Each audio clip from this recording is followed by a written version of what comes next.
ये कहानी एक बेटे की है जो अपनी माँ से बहुत बहुत प्यार करता था। और ये कहानी एक बहू की भी है जो उसी प्यार के बीच धीरे धीरे दबती जा रही थी। क्योंकि कभी कभी माँ का प्यार आशीर्वाद नहीं होता, कभी कभी वही प्यार एक जाल बन जाता है। रवि एक सीधा साधा इंसान था, ना ज्यादा बोलने वाला, न किसी से झगड़ने वाला, शांत, सहज और अपने में रहने वाला। उसकी दुनिया में सबसे ऊपर सिर्फ एक ही इंसान था, उसकी मां शांति देवी। रवि के पिता उसके बचपन में ही गुजर गए थे। घर में कमाने वाला कोई नहीं था। मां ने अकेले ही रवि को पाला था। दिन में काम, रात में थकान और दिल में एक ही डर कि कहीं उसका बेटा दुनिया में अकेला न पड़ जाए। रवि के लिए मां सिर्फ मां नहीं थी, मां उसके लिए भगवान थी। मां की एक बात उसके लिए आदेश होती थी और मां के आंसू रवि कभी देख ही नहीं पाता था। फिर एक दिन रवि की जिंदगी में अनन्या आई। शादी हुई। अनन्या एक शांत लड़की थी, संस्कारी, समझदार और बहुत सहनशील। शुरुआत में सब कुछ ठीक लग रहा था। शांति देवी बहू से प्यार से बात करती थी, मुस्कुराकर, धीमी आवाज में। लेकिन उस प्यार के पीछे एक डर छुपा हुआ था।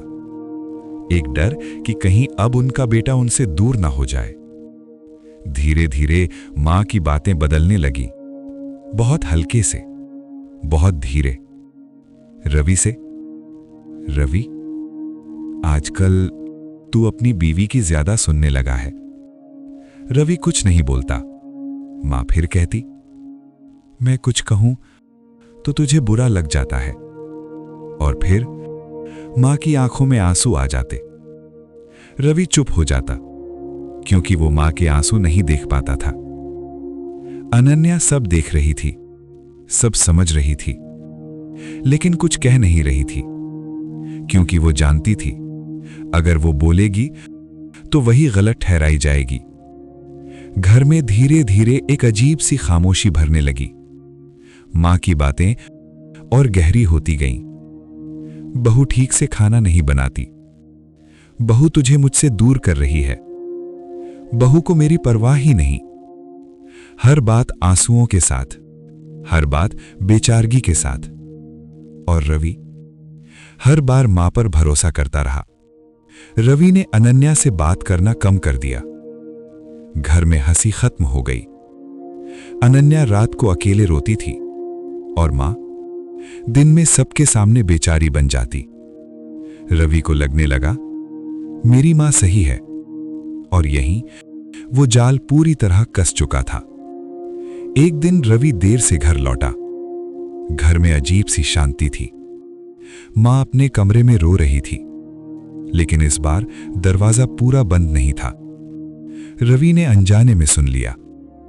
मां फोन पर किसी से कह रही थी, हां, बहू को निकालना है, बेटा तो मेरी मुट्ठी में है। रवि के पैर कांप गए, उसकी सांस रुक सी गई। पहली बार उसे समझ आया, जिसे वो प्यार समझ रहा था वो प्यार नहीं, एक चाल थी। उस रात रवि सो नहीं पाया। उसे याद आई अनन्या की चुप्पी, मां के आंसू और अपनी बंद आंखें। सुबह रवि ने मां से सवाल किया। मां घबरा गई, लेकिन फिर वही रोना, वही बीमारी, वही बेचारगी। इस बार रवि नहीं झुका। पहली बार उसने मां की बात नहीं मानी। रवि अनन्या के पास गया, धीरे से कहा, मुझे माफ कर दो। अनन्या रोई नहीं, बस इतना बोली, मैं चाहती थी तुम खुद देखो। और उस पल रवि टूट गया। इस कहानी में कोई मां गलत नहीं थी, लेकिन प्यार के नाम पर किया गया कंट्रोल बहुत खतरनाक होता है। और जो बेटा मां के जाल में अंधा हो जाता है, वो अपना घर खुद तोड़ देता है। क्योंकि मां का प्यार आशीर्वाद है, लेकिन जब वही प्यार स्वार्थ बन जाए तो सब कुछ नष्ट कर देता है।